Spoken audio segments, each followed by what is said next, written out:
নমস্কার বন্ধুরা, কেমন আছেন সবাই? রেনবো কিচেনে আপনাদের সকলকে স্বাগত জানাই। আমি আজকে আপনাদের সাথে শেয়ার করব কলমি শাকের ঘন্ট।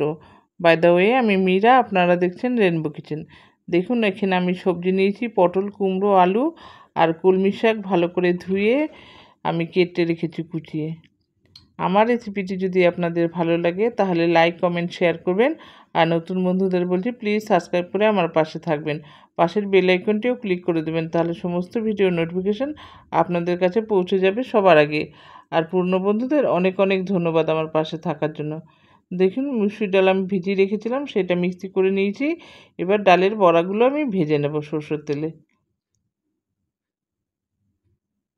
রান্নাটা সরষের তেলে করলেই খেতে ভালো লাগবে, সেই জন্য আমি সরষের তেলেই করছি।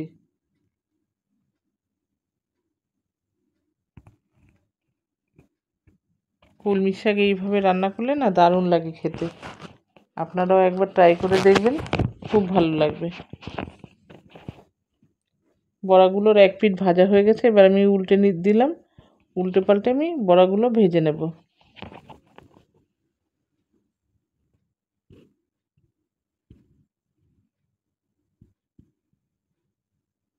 বড়াগুলো ভাজা হয়ে গেছে, এবার আমি তুলে নেব।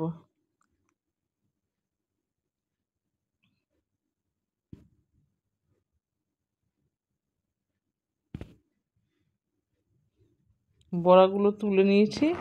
এইবার এই তেলের মধ্যেই আমি শুকনো লঙ্কা আর 5 ফোড়ন দিয়ে দেব। ফোড়নটা থেকে ভালো সুগন্ধ বেরোলে আমি সবজি দেব, আলু আর পটলটা দিয়ে ভালো করে আগে ভেজে নেব।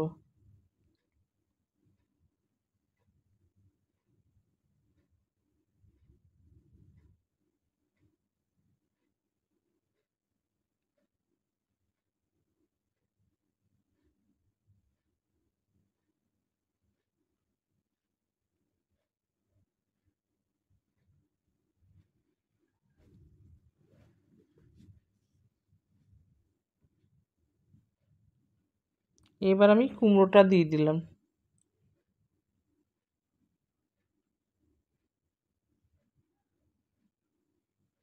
কুমড়োটা দিয়েও একটু ভাজা ভাজা করে নেব।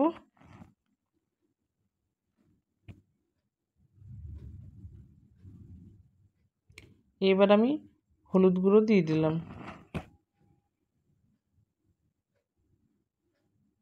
আর স্বাদ মতো লবণ দিয়ে আমি আবারও ভেজে নেব একটু।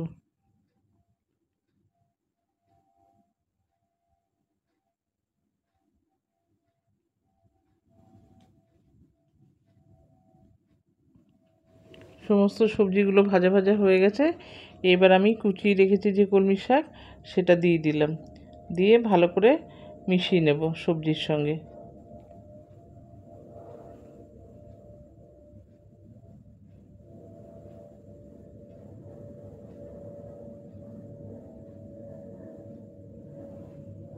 দেখুন, কলমি শাকগুলো কমে গেছে অনেকটাই।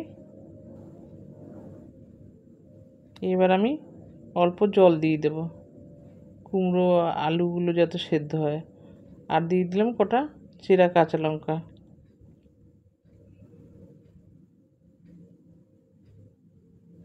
আমি প্রয়োজন মতো জল দিয়ে দিয়েছি। খুব বেশি জল দেবার দরকার নেই, কারণ এটা মাখো মাখো হবে। এবার আমি ঢেকে রেখেছি।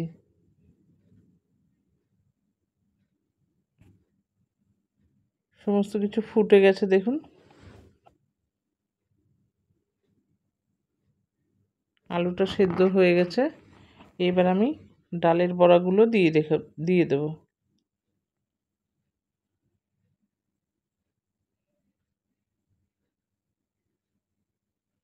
ডালের বড়াগুলো দিয়ে আমি ভালো করে আবারও মিশিয়ে নেব।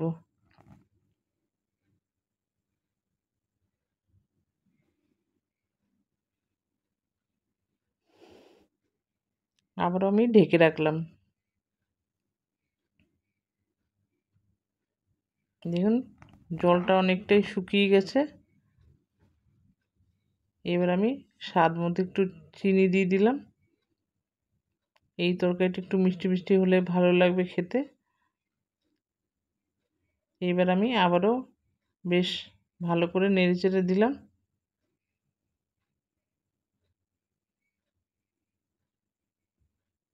এবার আমি একটা ভাজা মশলা দেব, জিরে, ধনে আর শুকনো লঙ্কা ড্রাই রোস্ট করে আমি গুঁড়ো করে নিয়েছি। সেই মশলাটা দিয়ে দিলাম 1 চামচ।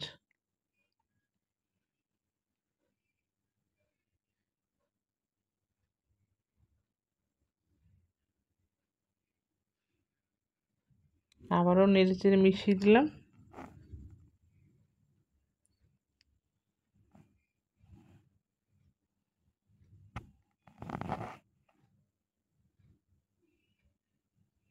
রান্নাটা আমার হয়ে গেছে, এবার আমি সার্ভ করে নেব।